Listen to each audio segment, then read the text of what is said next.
ये बिल्कुल फिल्टर होकर आ रहा है। इस बोतल से ही शुरुआत करूंगा और आप लोगों के बीच में घुसने की कोशिश करूंगा। देखता हूं कि आप उसके बदले अपने बच्चे को, अपने भाई को प्यार में इन दोनों को हाथ खोलकर कैसा समर्थन देंगे। कि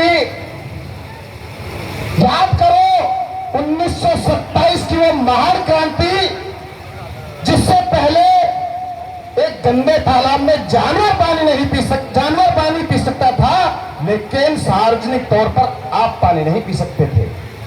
तो ये पानी पीने की आजादी यदि आपको किसी ने दी है, और जब भी आप पानी का घूंट भरो तो सबसे पहले यदि शुक्रिया अदा करना तो बाबा साहब डॉक्टर भीमराव अम्बेडकर का करना। तो पंक्तियां देता हूं और आप लोगों के बीच में बोलता हूं कि पानी, अरे पानी पीना है समान जिंदगी का जिसने दिया हमको अधिकार। अरे पानी पीना हो या समान जिंदगी का जिसने दिया हमको अधिकार। यूपी दिल्ली भारत छोड़ो, दुनिया में उसकी जय जयकार। बीच में रोकता हूं। मैं आपसे एक चीज बता दूं कि मेरा इस कार्यक्रम में आने से पहले एक्सीडेंट हो गया है और मेरा गला भी खराब है। और जब मैं इतना चिंगार रहा हूं तो आपको तो हाथ ही तो खोलने हैं आपको। इसी चीज को अगर जो है अपने योग हाथ खोल दीजिए, जेब खोलने को नहीं कह रहे हैं भैया, ठीक है। आपके योग गुरु कहते तो आप जो है खामा बजाते।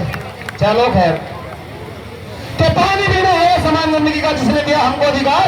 यूपी दिल्ली भारत छोड़ो, दुनिया में उसकी जय जयकार। अरे अमेरिका के पूर्व राष्ट्रपति ये कहते कि यदि ये शख्सियत हमारे देश में जन्म लेती तो हम इनको उगते सूर्य की उपाधि देते। कोलंबिया यूनिवर्सिटी के 300 साल के इतिहास में उन्होंने कहा कि इन जैसा विलक्षण प्रतिभा इस यूनिवर्सिटी में नहीं आया। तो मुख्य मुहाने पर बाबा साहब की तस्वीर लगाकर लिख दिया सिंबल ऑफ नॉलेज। रूस के राष्ट्रपति व्लादिमीर पुतिन अपने ऑफिस में बाबा साहब की पोर्ट्रेट लगाकर रखते हैं कि इन्हें जब मैं देखता हूं तब मुझे प्रेरणा मिलती है। यूपी दिल्ली भारत छोड़ो, दुनिया में उसकी जय जयकार। और झुग्गी झोपड़ छुड़वा दी। अरे झुग्गी झोपड़ छुड़वा दी। अब तो हो महलों में घर बार। प्रथम वंदन उस विश्वधन को, अरे प्रथम वंदन उस विश्वधन को। तुझे आप सभी को जय भीम और प्यार भरा मेरा नमस्कार। जोरदार तालियां, बहुत शानदार, बहुत शानदार, बहुत शानदार। आज भी मेरे एक बार जोरदार तालियां बजा दीजिए। प्रधान जी घर पे हमारी भाभी से वादा करके आए कि दिल्ली में मंच लूट के लाएंगे। एक बार जोरदार तालियां। ना चाहे धरती, अरे ना चाहे धरती, ना ये आसमान चाहिए।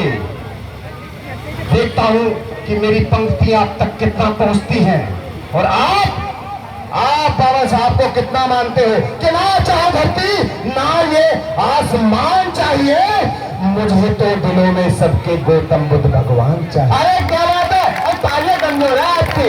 आप में नहीं आया था घर से भाई। हालांकि ये चीजें मुझे नहीं कहनी चाहिए, लेकिन थोड़ा जो है मस्करी भी चल जाती है। अगर अब ताली नहीं बजाओगे ना तो अगले जन्म में देख लेना, सिंगारदानी छोटी है दैया दैया करते फिरोगे, इसलिए ताली बजा लो।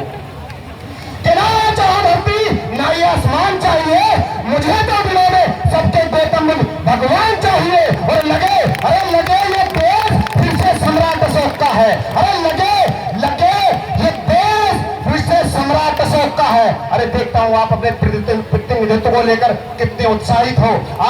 आपके हाथ बताएंगे कि आप वाकई इस देश के शासक बनना चाहते हो। तो देखूंगा अगली पंक्ति पर आपके हाथ कितने खुलते हैं कि लगे ये देश फिर से सम्राट अशोक का है। उसके लिए हाथ में सबके भीम का संविधान चाहिए। वाह वाह, दिल खोल कर दिया, बेहतरीन, बहुत शानदार। और अगली पंक्ति पढ़ता हूं, उसमें भी आपका प्रतिनिधित्व हुआ है। और ये तो लड़ाई प्रतिनिधित्व की रही है बाबा साहब की।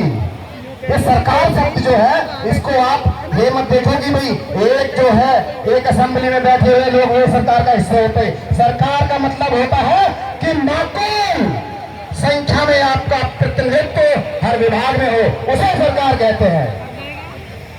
कि बाबा साहब की हर एक तमन्ना, बाबा साहब की हर एक तमन्ना उस दिन पूरी हो जाएगी। मैं मंच का भी आशीर्वाद चाहता हूँ और सामने बैठे साहब की हर एक तमन्ना उस दिन पूरी हो जाएगी जिस दिन पूरे भारत में सरकार तुम्हारी आएगी। वाह क्या बात है, वाह वाह वाह। मैं 2 दिन से मंच पे था।